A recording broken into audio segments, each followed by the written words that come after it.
Hello everyone, and welcome to the Health Go Live webinar series. Today's episode is brought to you by our friends at BrightMD. Just a few housekeeping items to go over. We would like to remind everyone that the Q&A feature will be available, so feel free to send in those questions for the panelists throughout the discussion. Please namaste after the webinar for a yoga session taught by instructor Patricia Pinto. And with that, I will throw it over to our moderator who joins us from MedCity News, Elise Reuter. Thank you so much for having me. So I'm excited to introduce our panelists today. We'll have Dr. Ray Costantini. He is the CEO and founder of BrightMD. It's a telehealth company that lets patients share their symptoms and helps route them to the most appropriate care setting. We also have Brent Walker. He is the Senior Vice President of Marketing and Analytics for Patient Bond. It's a cloud-based platform for maximizing healthcare consumer engagement. And finally, we have Dr. Alicia Cole. She is the System Vice President for Population Health Innovation and Policy at Common Spirit. It's a large nonprofit health system that many of you may be familiar with. They have hospitals in 21 states. Thank you all for joining us. And I wanted to add a quick reminder for anyone who's listening in today. Feel free to drop any questions that you have in the Q&A section, and we'll get to some of them at the end of the panel. So I wanted to start off our conversation by just getting a pulse of where we're at right now. Have you found that patients are comfortable coming back in to the office for an appointment or procedure, or are you still advising them to go to virtual visits first? Why don't we start with you, Alicia? Thank you, Elise, and good morning, everyone. So excited to join my esteemed colleagues, Britt and Ray, to discuss this important issue. So I am a family medicine physician by background. I actually was a practicing family medicine physician in both inpatient and outpatient until just this year. And so was actually seeing patients in the beginning of the COVID pandemic. And, you know, it's been interesting. We have actually started to see a rebound in a lot of our ambulatory visits, as well as our inpatient elective procedures. We are not back to where we were prior to COVID, definitely. And we are continuing to see a demand for telehealth visits. And so I think for us as a large integrated healthcare system, figuring out how to manage this new dynamic and provide patients with the care that they want is extremely important in work that we're continuing to do.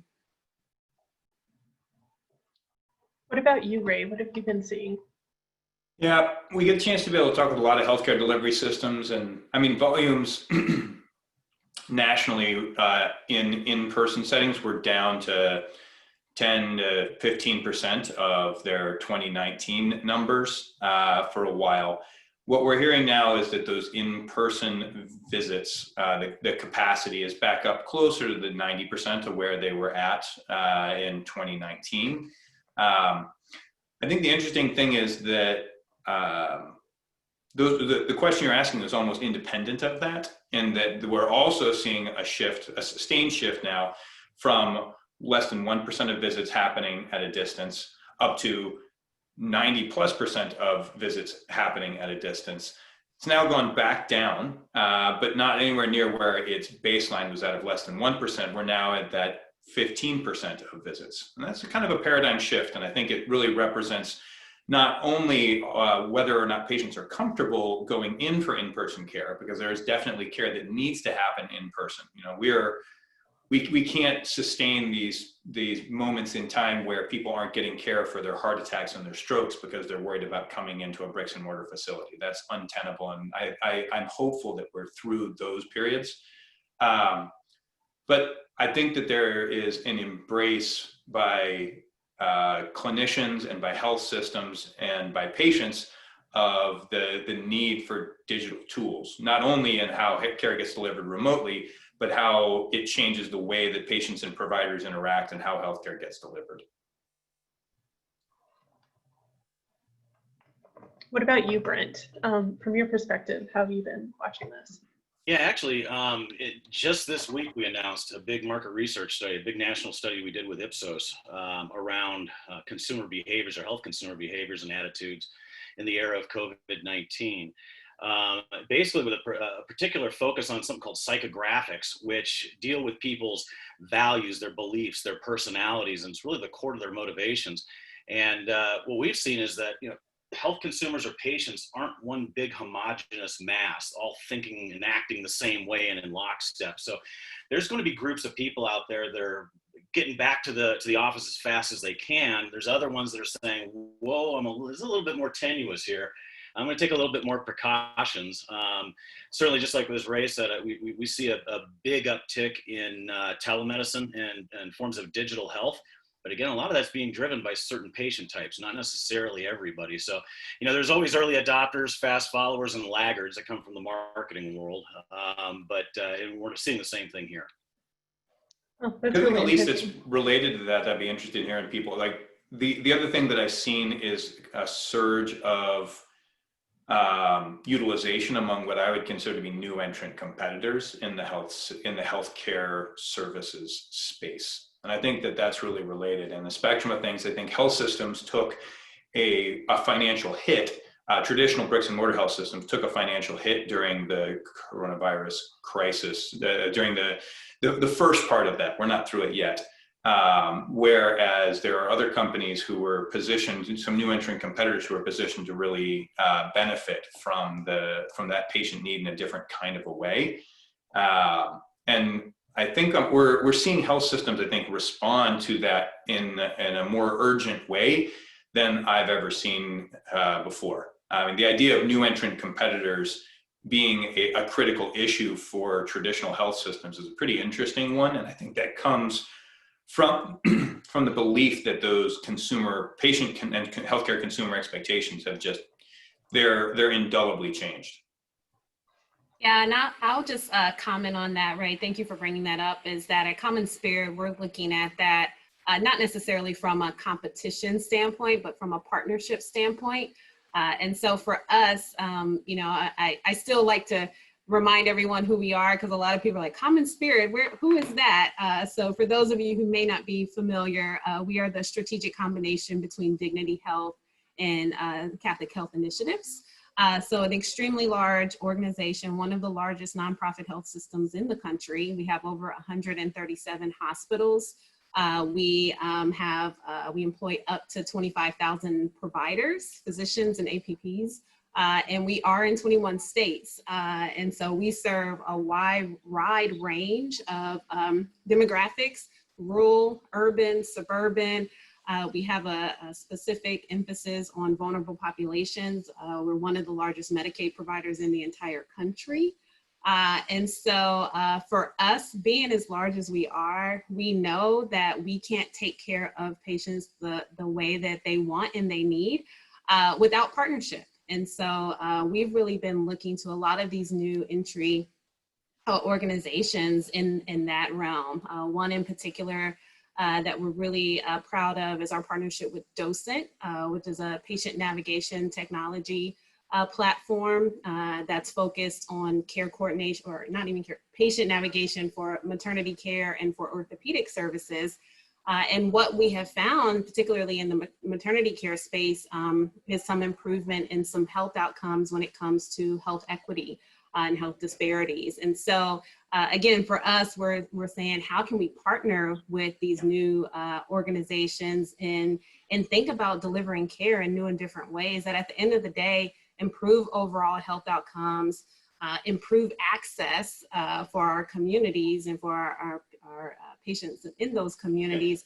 And I think ultimately, how do we also partner with them to eliminate some of the health disparities that have persisted in this country for a very long time?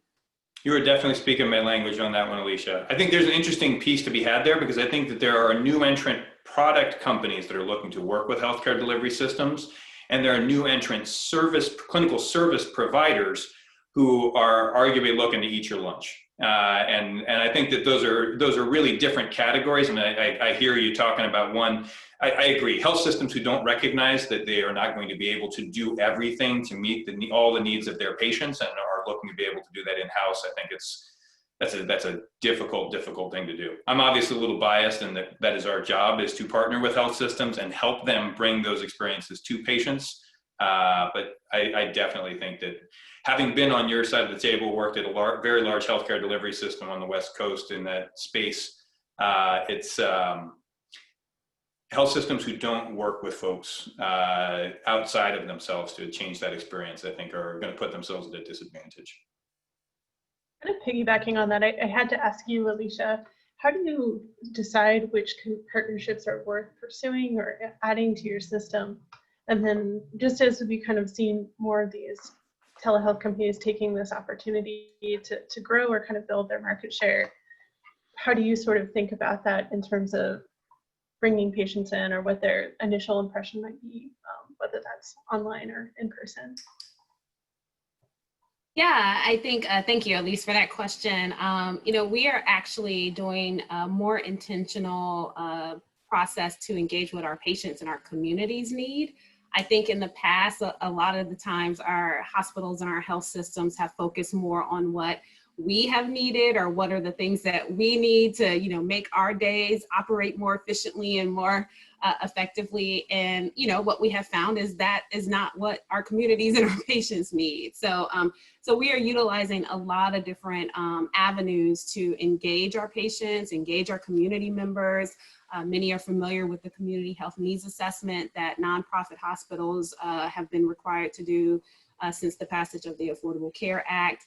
So how do you use that data and actually engage patients in the process of designing what those needs are? So a lot of surveys, a lot of tools. I would love to hear what Brent has to say, because we're engaging with partners even in this space of asking those questions.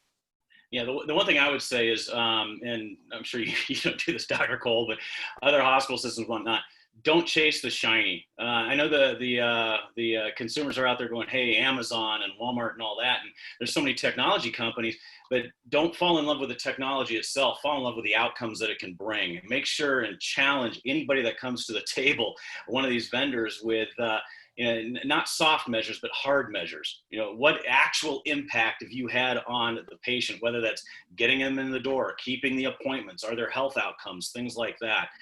So sitting in my seat, again, I'm one of these small vendors, I guess, growing quickly, but still nonetheless. And I've seen a lot of my colleagues out there just bring in, like I said, the shiny and say, hey, consumers like this in other aspects, in other industries. Show me the money. Where's the ROI? That's what I would say to any one of the clients we're coming up with.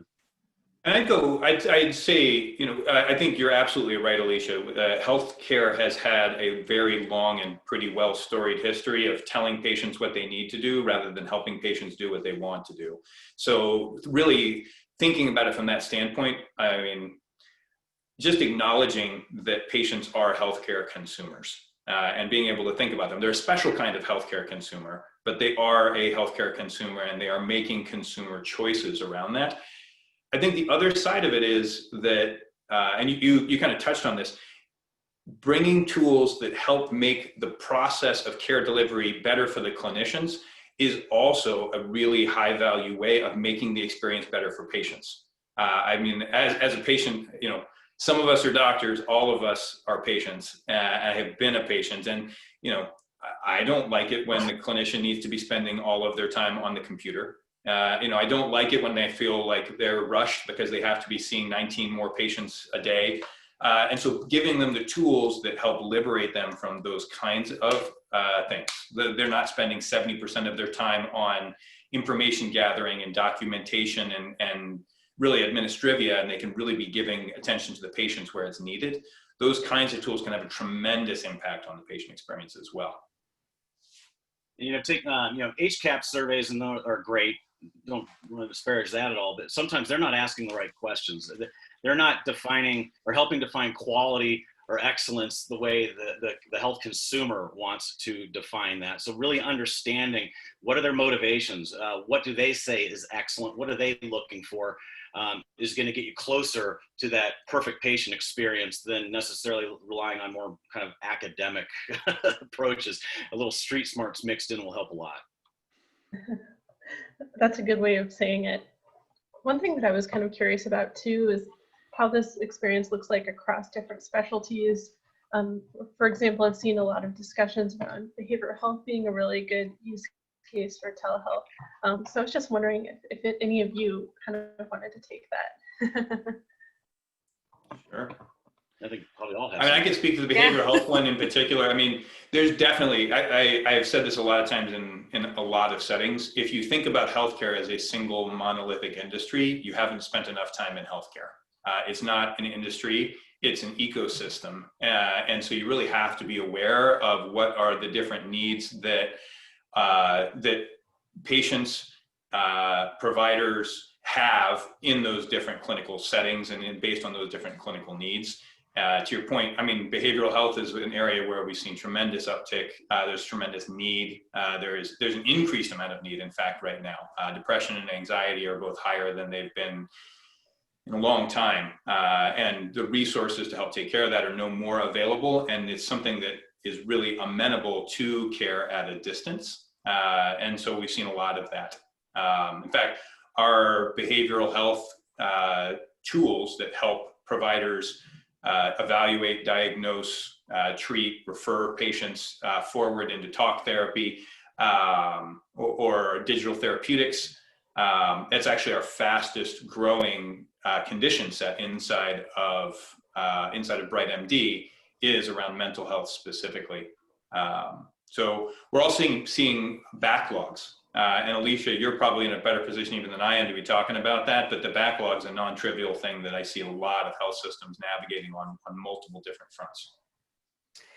Yeah, thank you, Ray. I mean, I would completely agree. We are continuing to see an increased need of behavioral health resources, both from a mental health standpoint, but also from a substance use disorder standpoint. And so, that's a big key area of focus for Common Spirit. Is actually one of the things that we prioritized as a part of our strategy for vulnerable populations. And so looking to really improve the access of behavioral health services is one of those areas that we're focused on.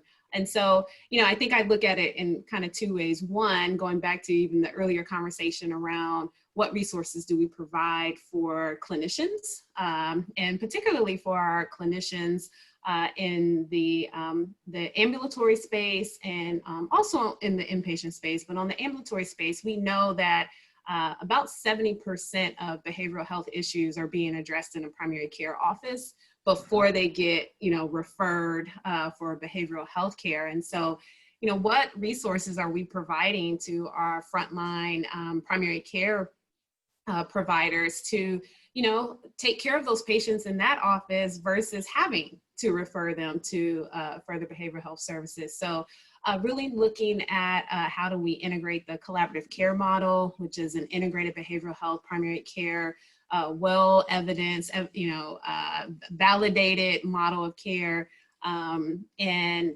shifting that from what has historically been an inpatient, like an in-person model of care, to a virtual model of care. And again, looking to solutions like Ray and others who are able to bring that.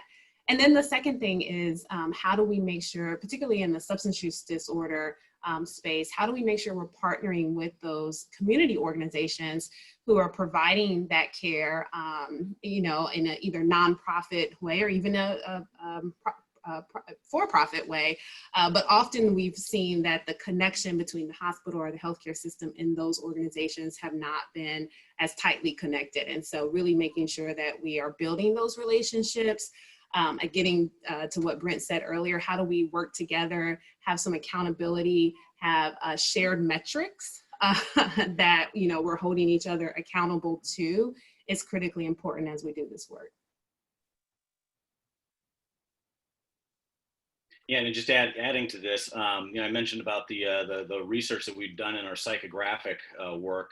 Again, we identified 5 different types of health consumers based on how they approach health and wellness and how they like to prefer communications and things like that. We're talking about like behavioral health, substance abuse, psychiatry. A main driver of the demand for telemedicine in this space really comes primarily from one of the 5 segments. And how you talk to that segment, how you talk to that type of healthcare consumer is very, very different than how you might talk to the others. So as you're serving up this resource, this service, the words you use, the words that you try to stay away from, the way you position it so that they see the benefit and don't see a threat from it, the more you're going to do yourself service on this. And again, one thing, we've had talks before, and Ray had brought this up, with telemedicine and telehealth and all that, you probably don't want to think of it so much as we're going forward as a service line. Really, it's a supplemental to the care that you're delivering anyway. And Ray, I hope I didn't steal any thunder right there, but after we talked about it the other day. I love hearing my words coming out of somebody else's mouth because it means it's having an impact. So no, I love it, Brent. Keep going. I apologize. Keep talking. Yeah, no, that's cool. So anyway, that's the kind of mentality you have to get into. I'm telling you, the patients don't think of telehealth as a service line and cardiology as a service. It's how am I getting the best care I possibly can? How is it being served up to me the way I perceive that it's quality care? And what are you doing with me in partnership to motivate me to do the right steps and take the right behaviors after I've interacted with you, whether it's face-to-face or remotely?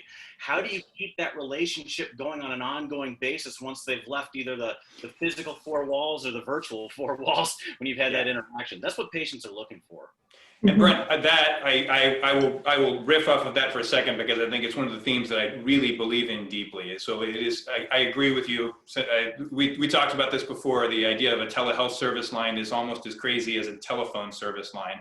But what patients are looking for and what providers are looking for really are tools, digital tools that help streamline that care delivery process. Make it so that patients get to the right place, that clinicians have the right information, that care moves forward as effectively and as efficiently and in as high value of a way as possible. And if we stop thinking about it as, telehealth versus in-person care, that's not the point. The point is, how do we connect a patient with the most convenient and appropriate and high value setting that they can get care? And then as we identify that they have different needs, how do we move them forward? How do we help make sure that the clinician is equipped with the information and the tools that make their job easier so that we can rehumanize the health experience? Instead of having clinicians who have to be spending all of their time looking at screens and typing on keyboards, how do we make it so that they've got the capacity and the time to be able to interact with patients who really need it? And how do we meet patients around their expectations of convenient care for the things where they don't want that interaction, when I just want to feel better faster? And I think that those kinds of mindset shifts are what healthcare is going to have to embrace in order to move into the 21st century and the digital future. One thing that I wanted to bring up, I know we touched on this just a little bit earlier. Obviously, we've been talking about telehealth, but I know some patients, not everyone has access to reliable internet, and not everyone might be able to do a video call from their home. So how are you bridging that gap? Maybe, I guess we could start with Alicia. Yes, thank you, Elise. I think that's a critically important topic to discuss, and even building upon the most recent comments around not continuing to fragment healthcare. Again, I'm a family medicine doc, so we're trained to take care of the person, the whole family, the community. So I've always thought about it in this holistic model of care. And so, you have to look at all of the issues that our community members are facing once they leave our clinical care walls, right? I mean, the evidence is so clear, the research is so clear that what impacts health the most happens outside of the clinical care walls. So to not address someone's food or housing or digital access, we're not providing the best care for our patients. And so we've really been intentional, again, in this space, addressing what a lot of people now refer to as the social determinants of health, making sure that we're assessing patients for their access to digital. And, you know, even though the data now tells us that majority of Americans have a smartphone, or a smart device, having a smart device doesn't mean that you have access. A lot of people have limited data plans. In a lot of our rural communities, there's just no coverage. There's no broadband. And so how do we work with our patients? How do we work with our community partners to improve the digital divide? You know, I think the one thing that a fragmented health system has shown us, because that is what we have right now, is that it doesn't improve health outcomes. And so I think trying to bring that fragmentation back together, really focus on the individual and their family and their community at large. What are the resources that need to be in place to support good health? It is an area that health systems, have to move in, quite frankly, and a lot of us are moving in that direction, but there's still a long way to go. So, again, assessing what patients really have, what resources they really have.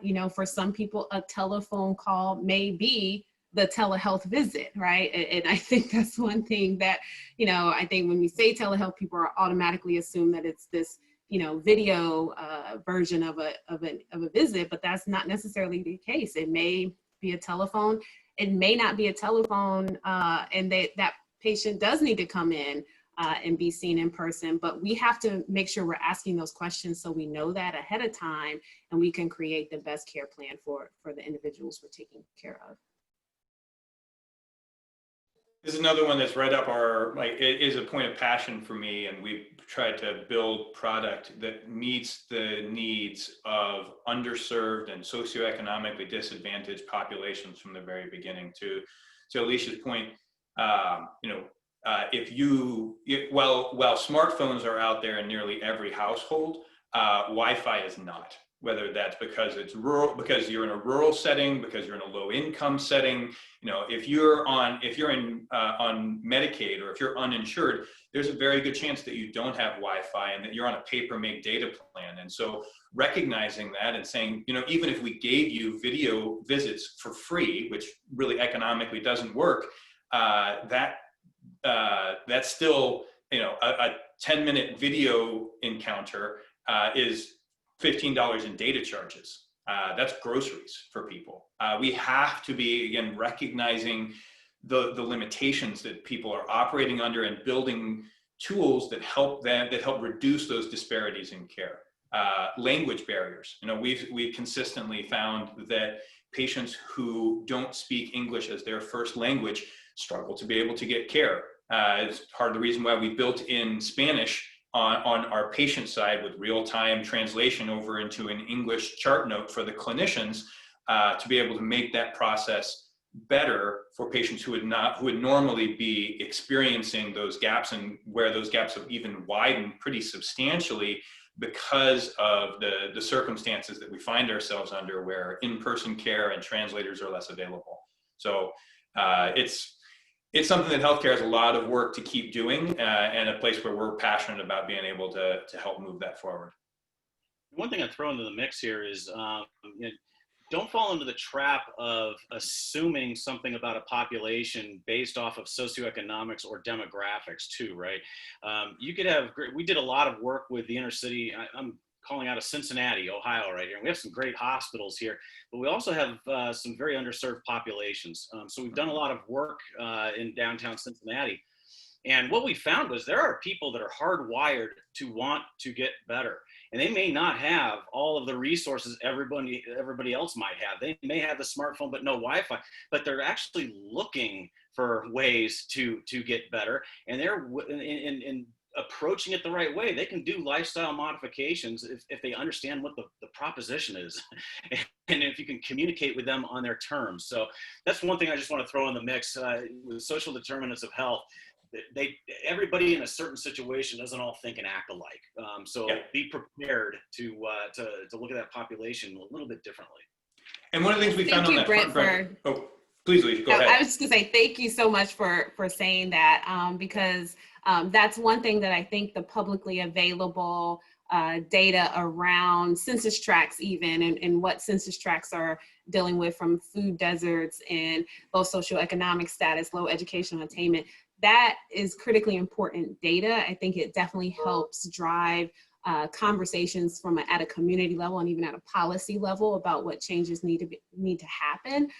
But to your point, there's an and, right? We also need to know what our individual patients and consumers dealing with when they come into our facilities. And I think the flip of that is not to make the wrong assumption that only lower socioeconomic individuals are dealing with social determinants of health.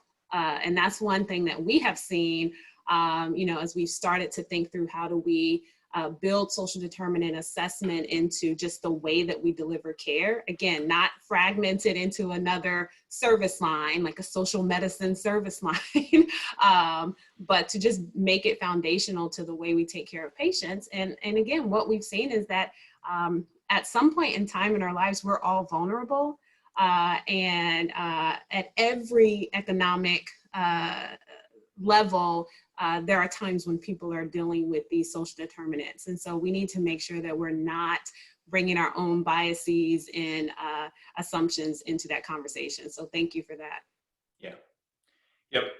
The only thing I would add to that is and I think this is very related, bringing tools that work for the populations that you're looking to be able to serve, not bringing your assumptions that what works for one population will work for another, or what works for one individual will work for another.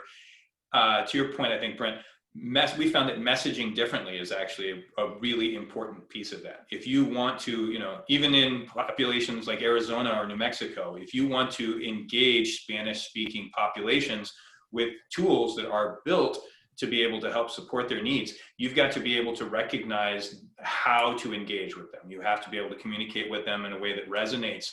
Same thing for other vulnerable populations, underserved populations. It's not just about bringing them the tools. It is about making sure that you are addressing them on their terms and recognizing their unique needs. Just a quick reminder for anyone who might have joined us, feel free to share any questions that you might have in the Q&A section, chat below, and we'll get to those too. Thank you. I think you all brought up some really good points on that. It was really good. I guess shifting gears a little bit, I know when we spoke earlier, Brent, you brought up some interesting results of the survey that you did. And I was just wondering what digital tools you see patients using to manage their health. For example, what have you been seeing in terms of like wearables or fitness apps or some of the things that we might be familiar with? Yeah, some of the findings that we got from our study, and again, it was a very robust study. It was very representative of the U.S. over the age of 18. But it might be counterintuitive in some ways. Now, we know that telemedicine is growing. We looked at technology use before COVID, what we'll call during COVID, and then living with COVID, right? There's a definable end yet. And how has that use of technology changed with different populations during that time? Like I said, obviously telemedicine has gone up. With certain populations, as a matter of fact, African Americans, for one, remote monitoring has increased quite a bit. The acceptance there, home testing, stuff that you can convey information from a remote distance has grown quite a bit. And again, with the psychographic segments, what we found was very, very interesting. Out of the 5 segments, 2 of them drove about 75% of all telehealth use among the population. And even in anticipated use going forward, it's the same 2 segments. So, but they're on the opposite ends of the spectrum from a kind of a wellness versus disengaged standpoint. So the way they're programmed, their mentality and their wants and needs are very, very different. Now, the counterintuitive part is there's certain elements that we saw that were actually going down in anticipated use going forward. Health portals, for one. I know there's a big push with hospitals and payers and whatnot to get consumers and members and patients to use the health portal. We saw a little bit of a dip going forward on that one. Wearables, health and fitness apps, we're seeing a little bit of a dip there. So this almost gets to the point like Ray made earlier about, don't think of telehealth as a specific service line. Think of it as a supplemental part of the overall offering. If we're not positioning these offerings, whether it's a wearable or a fitness app or a health portal, in a way that the patient sees value in it, they're not going to use it. And I would posit that a good portion of the population don't see the personal benefit in using it. And there's a big opportunity for helping kind of reframe the benefits of some of these technologies so that you do see better adoption. Brent, let me ask you, I mean, some of the populations that I've consistently heard people talk about as being low adopters of digital tools are low-income populations, they're non-native English speakers, they're the elderly. But what we've seen is that I've seen data that's pretty strongly suggests that a non-trivial part of the reason why that happens isn't because they're not willing to adopt the technology. It's because they're not being made aware of it in a way that resonates. Yeah. So I mean, we really saw, when we helped health systems change the way that they communicated about the services that they were providing, we saw substantial increase in utilization. You have to bring the tools that are easy to use for those populations, but then communicate to them in an effective way. I don't know, Alicia or Brent, what have you guys seen in terms of how do we combat what I would argue to be a misperception about people's willingness to use it that's really based on our ability to communicate and build tools that are accessible?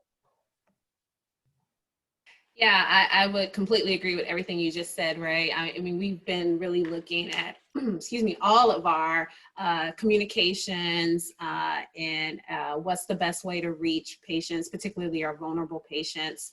Recognizing, I think there's a part of it that we have to be honest and state the uncomfortable truth, which is for a lot of our patients, particularly our vulnerable population, there's a huge mistrust of health systems, of technology systems, of, quite frankly, all the systems. And there's validity to why there is a level of mistrust. And I think we have to acknowledge that and then work with those communities and work with those patients to better understand, well, what is the best way to get this information out to you? I mean, health literacy is huge right now. Most hospitals and health systems have areas within their divisions that are working on health literacy. You mentioned translation services. That's another key piece of this. There's also the community partnerships. Again, I think, how do hospitals and health systems partner with the community organizations that do have that trust? So maybe that's churches. We have a very robust faith community health ministry that we have nurses that are embedded in many churches across the country of many different faiths. And that's one, that is a trusted place in many communities. And so we've been able to reach people that way. We have community health worker programs, so these are individuals who are, they live, they work, they play, they worship in communities that we know we need to make a better connection with. And the community health worker program, the Promotores program, has, again, been very well studied, and it has shown that it's a bridge to a lot of those communities. So, I think going back to, it's not a one size fits all. There's a difference between equality and equity. And, what we're doing at Common Spirit is really trying to make sure that everything that we do, we're now coming at it with a health equity lens. And making sure that we're meeting patients and meeting communities where they are. We saw that, echoing what you just said, we're seeing a lot of institutional suspicion that's out there in our research. Being able to connect with the patients in those areas of trust, those forums of trust, goes a long way, especially now. And I always keep the acronym, or I guess the WIFM, it sounds like a radio station, WIIFM, what's in it for me? Going back to, you've got to be able to form your proposition so that your target understands what's in it for them. What's the value proposition? Why are they going to benefit from it? And how do you frame that in terms of messaging so that they accept and overcome some of that institutional suspicion that you're on their side. And there's different ways of saying that for different people. You're right, Alicia, one size does not fit all.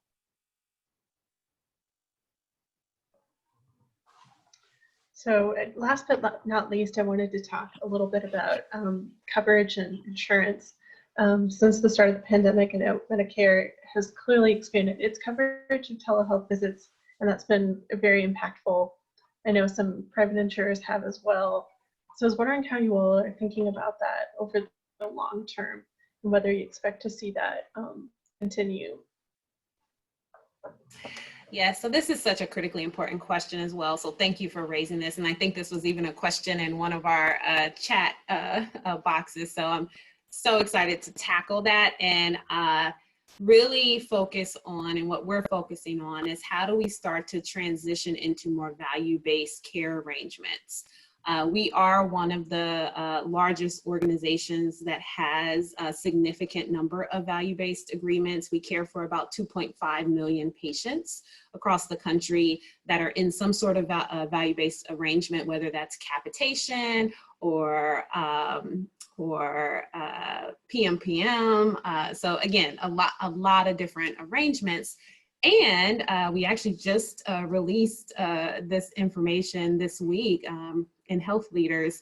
We saw one of our most impressive year of savings and quality actually over the past year, which included some of the COVID time, in our value-based risk agreements. And so, you know, the thing about value-based care is that it opens us up as providers to be able to care for patients in the way that they need it. So whether that's providing telehealth visits, whether that's providing transportation, whether that's providing translation services, whether that's providing vouchers for food. You know, there's so many different ways that we can take care of patients under value-based agreements. So, you know, I think as we think about the long-term sustainability, continuing to advocate for continued reimbursement for telehealth visits is going to be so critically important. You know, we're glad that Medicare has opened that up during COVID, but I think even as the data has shown, we are at about 10 to 15% of people still wanting to use televisits, and they should be covered. I mean, there's just no reason that they shouldn't be. We should be trying to figure out how do we get patients, community members, consumers, whatever you want to call us, because we are all a part of that, the right care at the right time at the right cost. And I think the only way to really do that that's going to impact not just cost, but also quality, is to look at moving towards more value-based payment models. I couldn't agree more, Alicia. We're treading dangerously close to politics and the spectrum of things, but I think on either side of the aisle, I don't hear anybody saying that value-based care isn't the direction to be going for healthcare. I mean, the truth is it's the great aligner of interests. You know, if you want to align patient, provider, and health system interests, value-based care is how you do that. You know, patients don't want healthcare. They want to not need healthcare. And fee-for-service incentivizes full hospital beds and full imaging suites and full cath labs and full lab centers. And that's whether we like that or not, that's what we incent with a fee-for-service model. Whereas value-based care models incent patient wellness, prevention, screening, addressing food deserts, the same things Alicia is talking about. So the train has left the station on that for us as a country. I think the question of whether it continues isn't, I don't think that that's a necessary conversation. The more interesting one to me is, where are we seeing the train move faster across the country? Where, in what locations are we seeing it move quicker? How do we accelerate it? What's the pace that it's going to be happening at? And for both health systems and for the solution providers that are looking to be able to work with them, it is in some ways a crucible moment to be shifting your business model from getting paid for full hospital beds, for getting paid to keeping them empty, That is a radical shift, and products and tools that and health systems that are thinking in that fee-for-service model and don't have they don't see a clear path to how they can create value in a value-based care setting are arguably selling buggy whips in the late 1800s. That's not the time that you want to be doing that. There is certainly still a market for it, but you don't want to be the last person left doing that. Hopefully that's helpful on that front.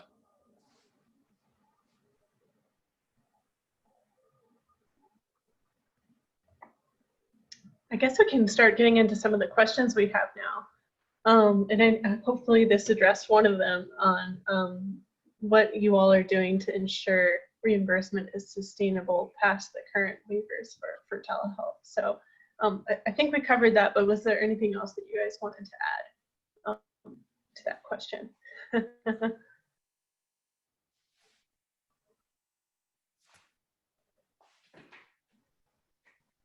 All right, I'll move on to the next one.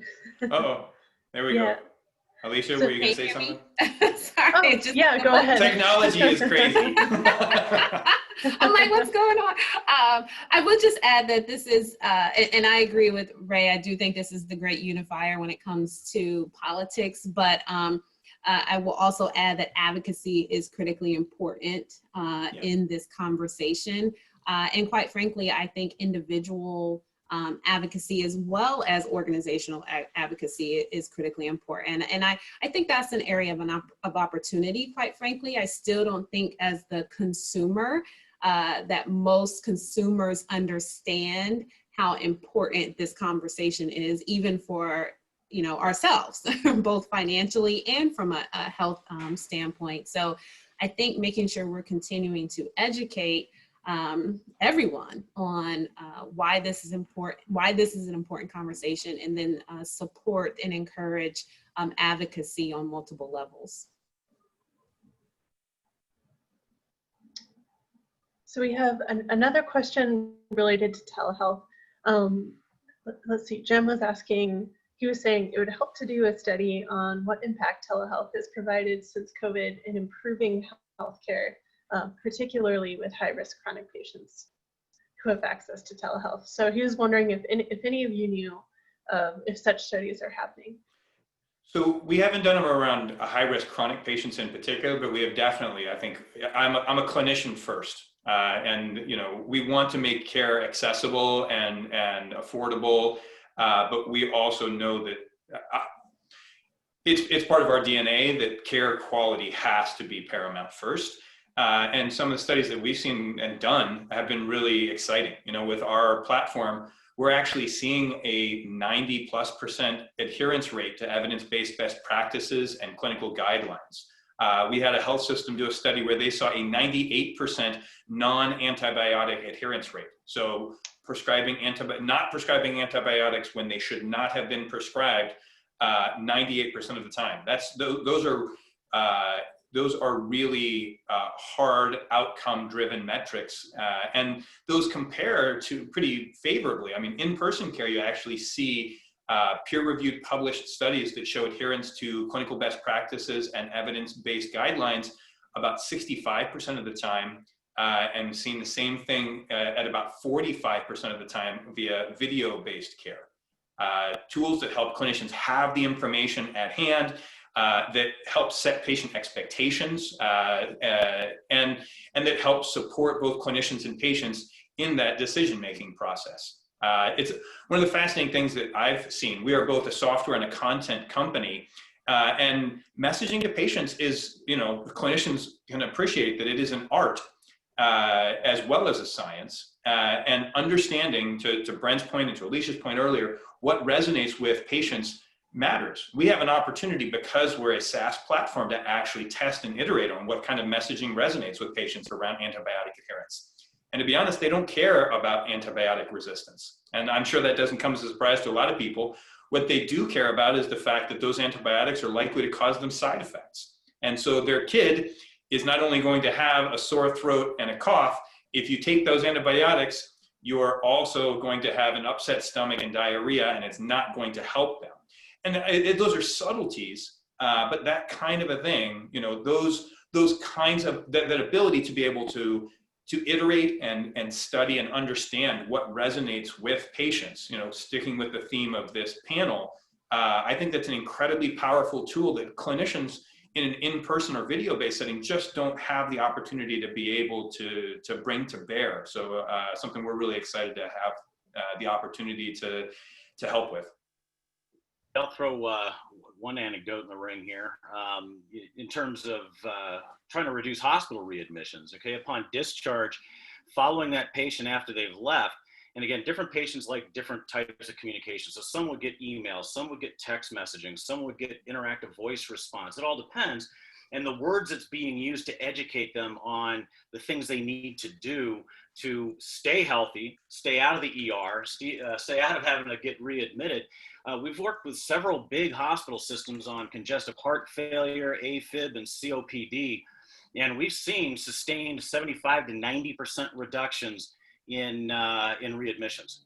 In fact, the latest work that we've done with Stanford showed a significant reduction. We're looking for potentially publishing the results in an abstract really soon too.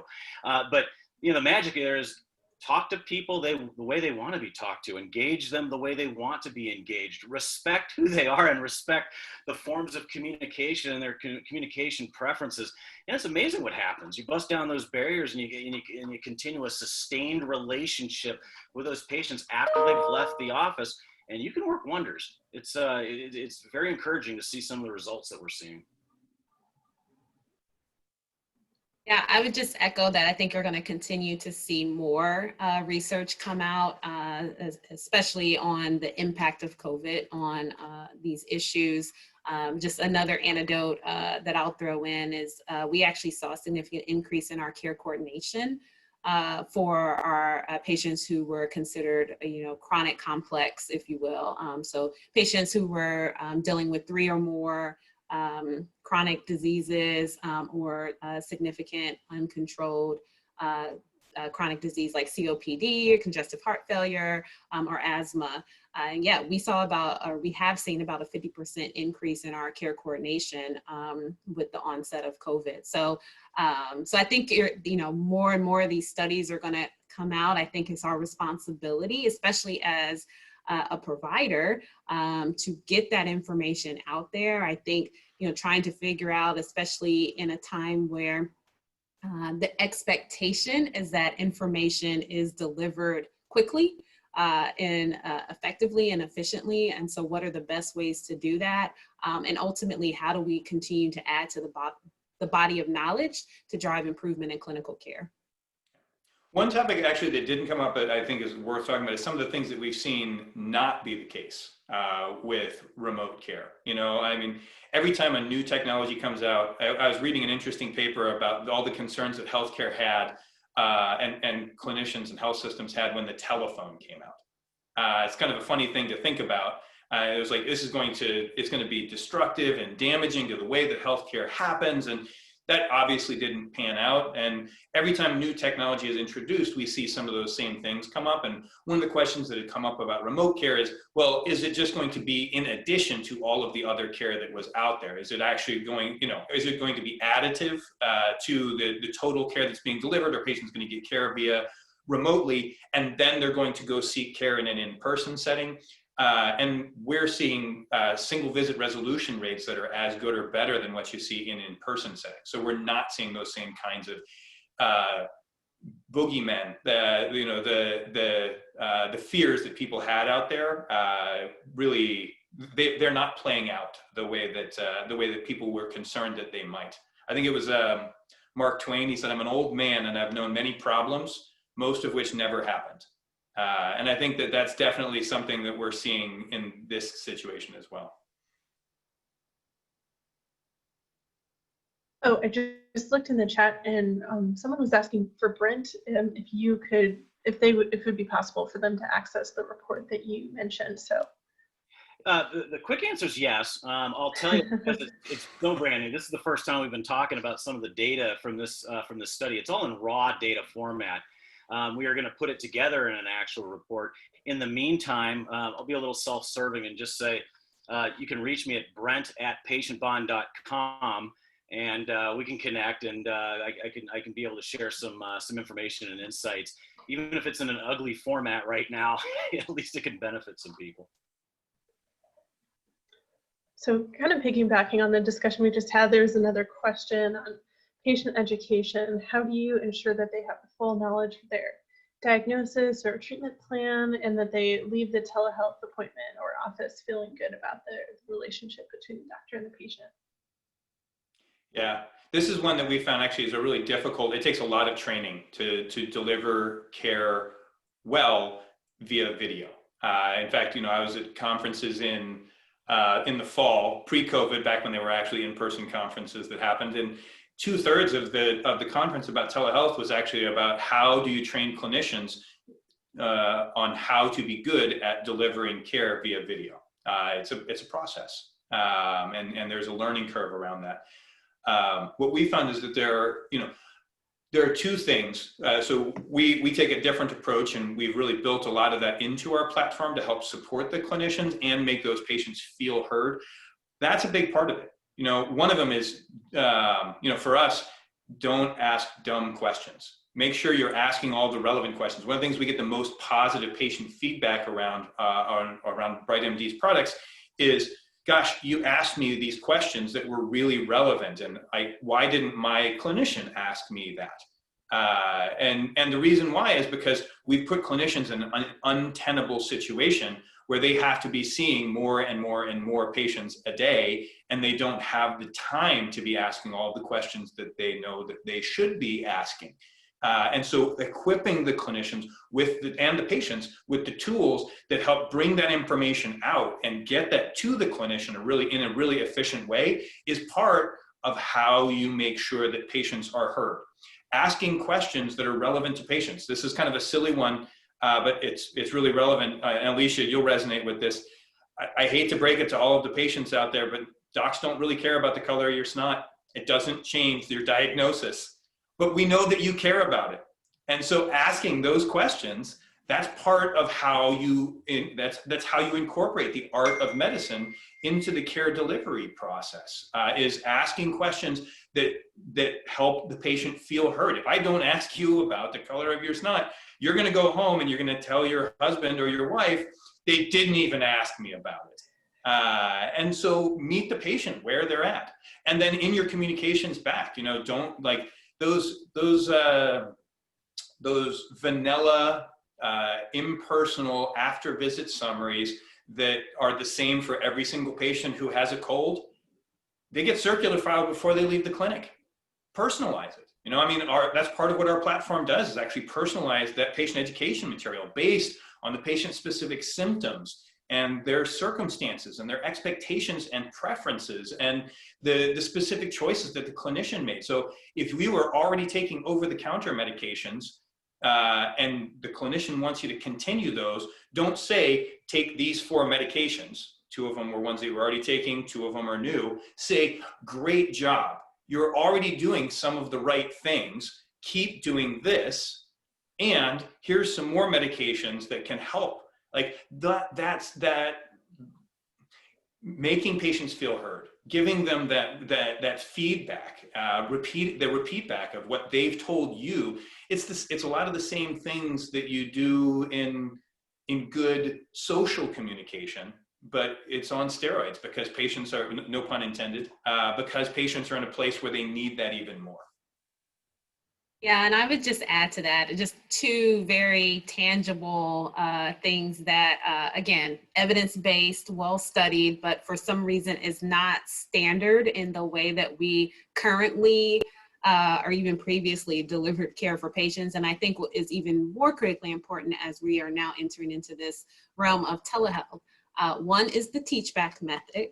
It's a very, again, well-studied, well-evidenced method that after the visit, at the conclusion of the visit, you walk through some of those key elements with the patient. And you have the patient, the individual, verbalize back to you what is their understanding.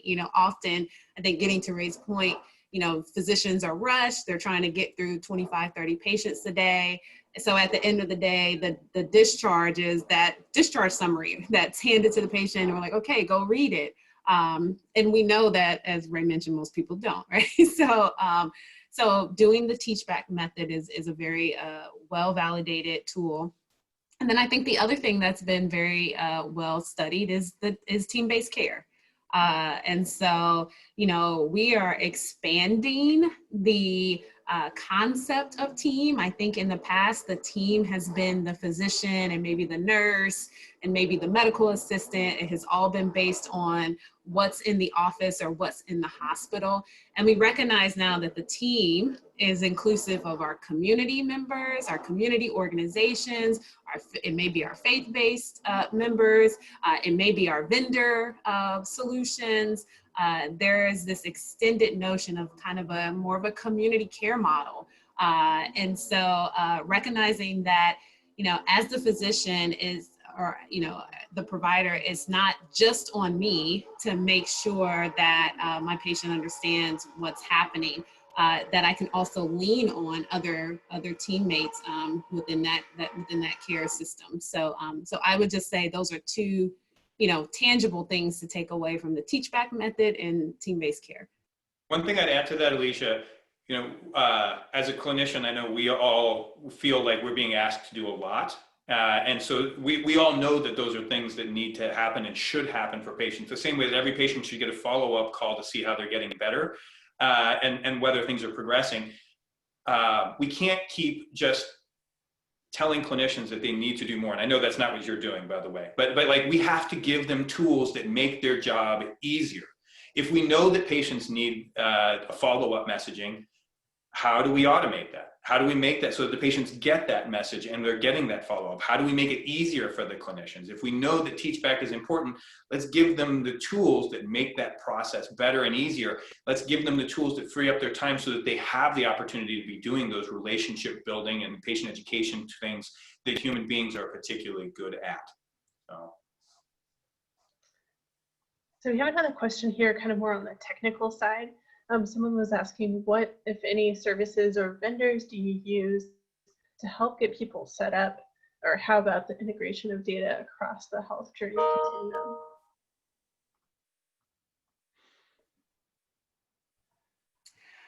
Well, we're using quite a bit. Again, just being as large as we are, that's just a necessary solution for us, is to use multiple. We also recognize that what works for one market or for one hospital may not be the best fit for others. So really trying to be mindful of that. However, getting back to what Brent said earlier, is making sure we're clearly defining what are the outcomes and what are the deliverables and trying to standardize that. So I did see someone's comment in there about the EMRs. We are a multi-EMR system, so I'm not going to name, but we do work with the two largest as well as others. And I think we have to start also pushing them, right, to have some accountability in what is it that best helps the providers take care of patients, that best help patients understand, their diagnoses and their throughput. What are the tools that we actually need? And again, holding our partners accountable in those conversations. So that is not necessarily easy, but it is a necessary conversation that needs to happen as this work continues to move forward.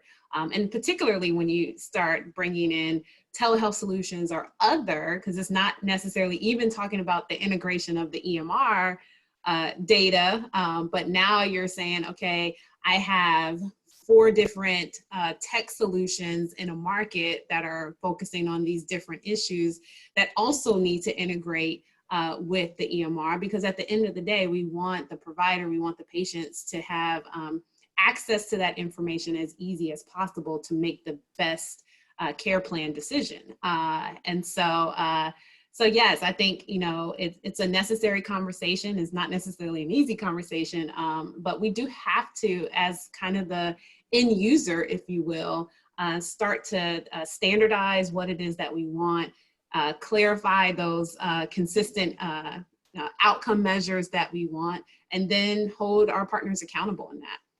And from the solution side of things, I'd say you have to integrate, and you have to integrate well.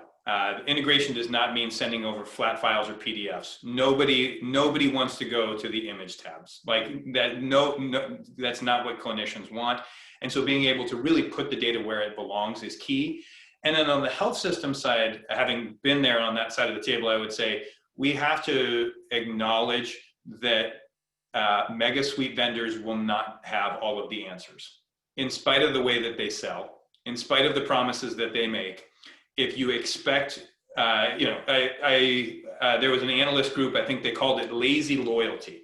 And if you are going to your mega suite vendor and saying, you are our giver of all things, you have hitched your wagon to them in a way that is commoditized. If you want to differentiate, if you want to innovate, if you have made the choice that all of your digital tools will come from a mega suite vendor, you have outsourced your innovation. And that is an unfortunate choice to be making. So I'm going to move on to the next one quickly because I know we're running a little bit over. But one person was asking, they were saying all panelists have mentioned in some way that to engage patients in their care, you can't take the traditional one-size-fits-all approach. To most effectively engage diverse and vulnerable populations, you have to communicate with them in a way unique to them individually that overcomes barriers to action. How are you addressing this and truly meeting individuals where they are through your communication strategies? I'll jump in really quickly here. From a psychographic perspective and what drives their motivations, it's a minute survey. It's 12 questions you can answer, and it's 91% accurate in terms of which of these types of healthcare personalities a person falls into. But it may not be practical to get hundreds of thousands of patients to all answer that survey. So we've actually done a lot of work with the big national data compilers that are out there, like the people that keep track of your credit score, and have been able to kind of statistically project these types of segments on everybody in the United States over the age of 18.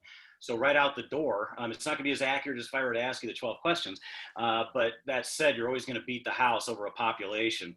So you can immediately get started and draw from some of the core drivers and motivations and go from there, and then let your expertise as a clinician take over and forge that relationship. I'm going to wrap things up. Go ahead. I would just add, I mentioned earlier about community partnerships and engaging with them, so I'm not going to reiterate that, but I do think that's an area that we should be looking to.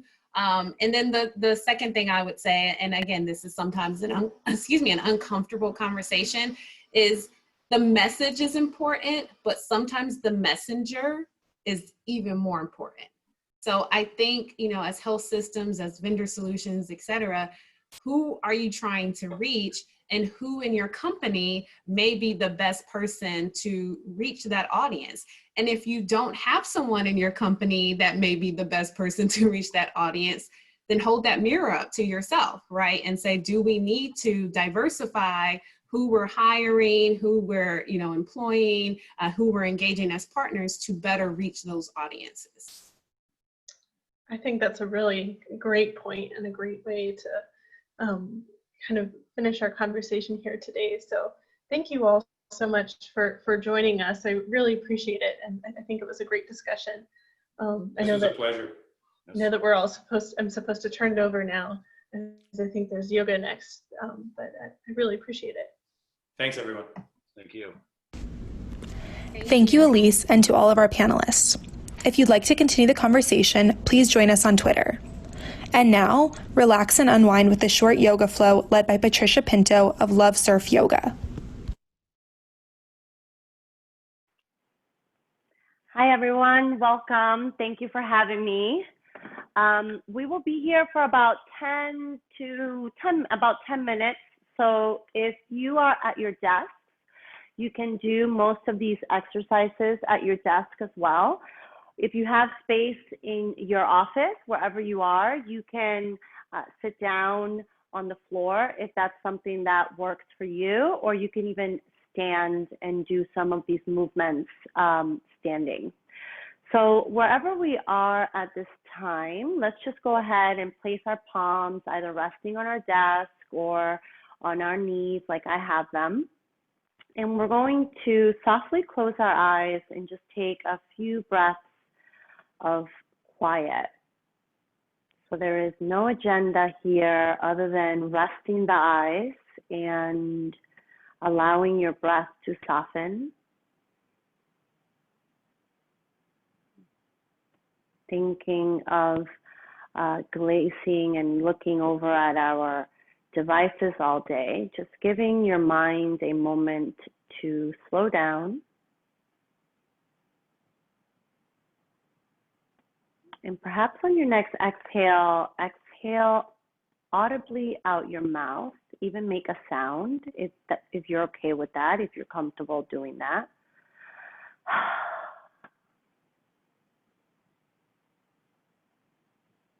And then start to slowly tuck your chin into your chest, and you're going to very gently open the eyes. And we're just going to do some movements here, seating. You're just going to look up. And as you look up, go ahead and reach the arms around and up and take a big stretch from the sides of your waist. Nice and easy through the eyes, but fully extending through the arms and the sides of your body. Just take one more breath, really getting as tall and as long as possible. On the exhale, you're going to release your right hand to your side and just take an easy side bend. Now maintain that easy side bend, inhale. And on the exhale, you're gonna reach your left arm even further out so that you can feel the left side waist opening up. Now we'll just switch sides. So on the inhale, reach up, lift the right arm up and extend. And on the exhale, we side bend to the opposite way. First, letting it be easy, so the shoulders should be soft, and then breathe in. And on the exhale, reach even more, getting long from the waist to your pinky finger. And now inhale as you come back to center, releasing both arms. You're going to bring the arms around and up, interlace the hands above the head, and flip the palms up towards the sky, towards the ceiling, hugging your biceps towards the ears. And then just keep getting longer, inhale. And on the exhale, you're going to round your back and push the palms away from the chest and tuck your chin to your chest. Now these are really easy stretches, and we're going to move through these. In the inhale, lift the arms up and look up, arch your back, and exhale, round. You can always do these and keep going throughout your day. And I know that you guys are watching this and going through different speakers. If you're not a speaker and you need a little break during the day, these are excellent ways to bring energy back to the body. So if you start to get a little fatigue there, you allow the energy to wake you up a little. Okay, 2 more. Last one, reach up and exhale as you come forward. Okay, now we're going to move, combining all those. On the inhale, reach up. On the exhale, side bend to your right, taking a big generous stretch.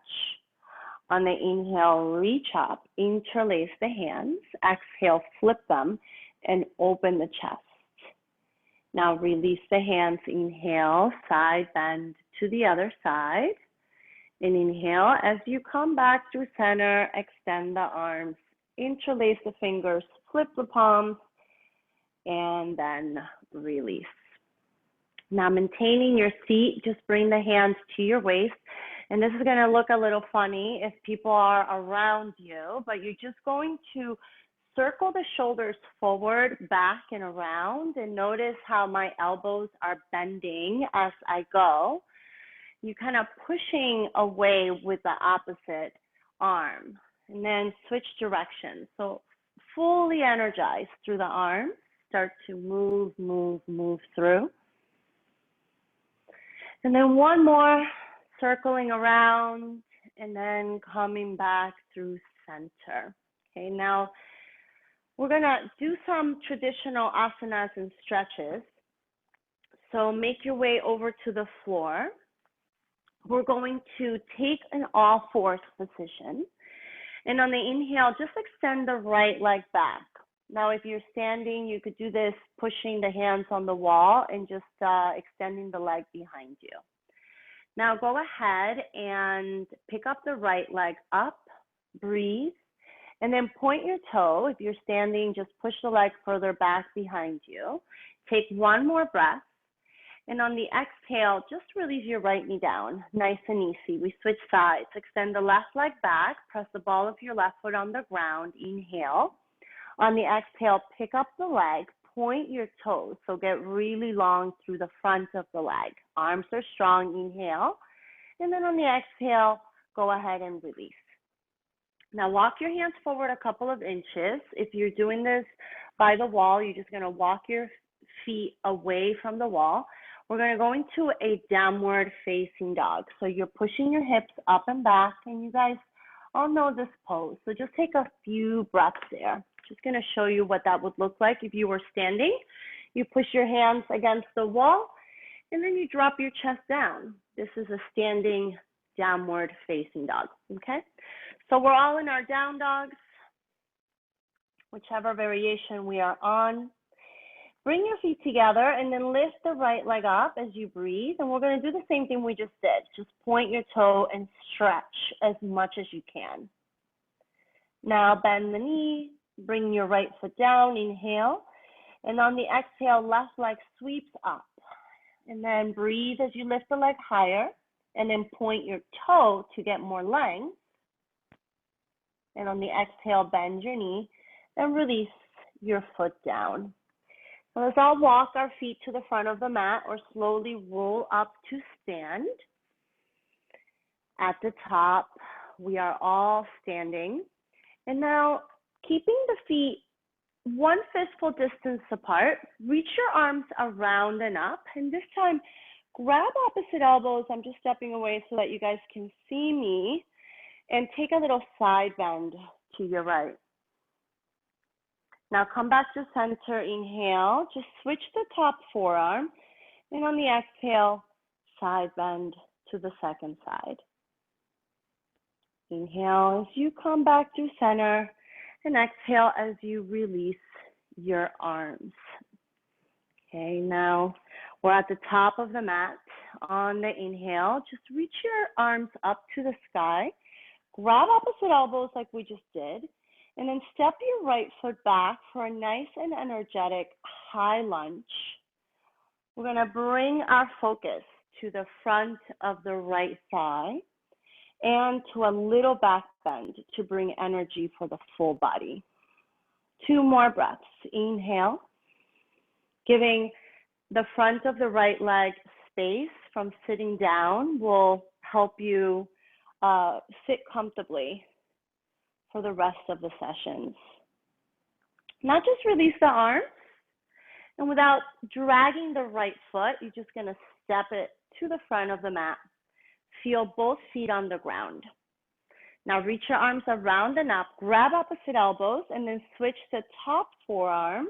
On the exhale, we switch sides. Step your left foot all the way to the back, really heavy on your right foot. Start to find a little back bend. Keep your eyes soft. Get long through the sides of the waist and long through the front of the left leg. Take 1 more big breath in and exhale. Keep your high lunge legs. Just release your arms on the inhale and then step your feet together at the top of the mat.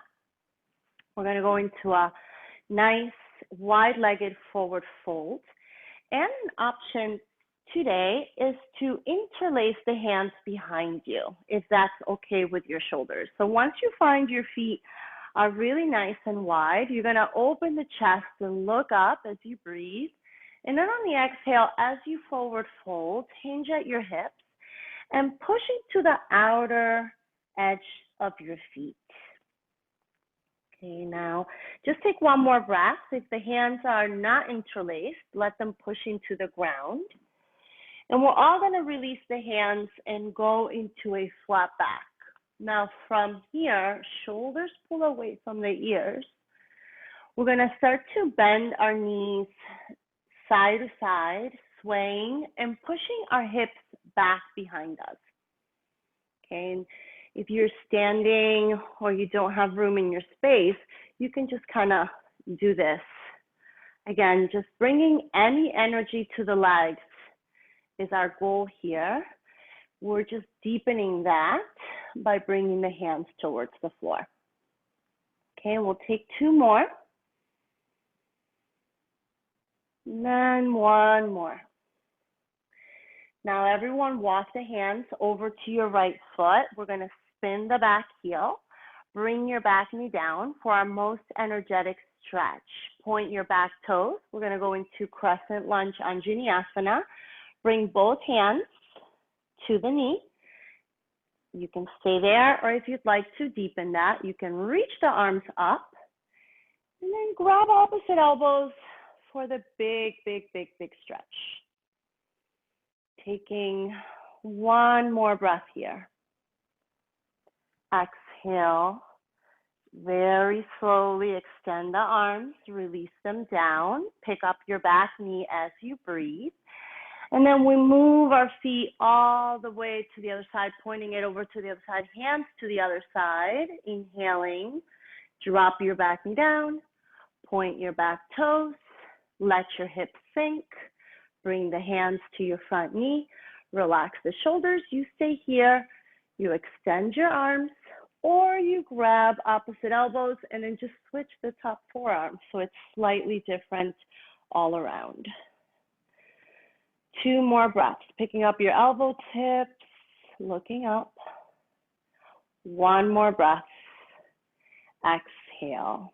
Now extend the arms, inhale, release the hands on the exhale. Tuck your back toes under, inhale, and then come back to center, parallel your feet. And now begin to toe heel your feet together. You might either stand or sit so that we can close this quick practice together with our eyes closed, just how we started. Bring your hands to prayer if that resonates with you. 3 big breaths through the nose and out your nose. Exhale 1. Breathing in. Exhale 2. And then one more big breath in. And exhale for 1. Thank you guys for having me. I hope that you enjoyed that quick session. And I hope that you enjoy the rest of your day and this wonderful seminar. I hope that you guys have a great day. Thank you so, so much. Thank you, Patricia, and everyone for joining. Have a great rest of your day.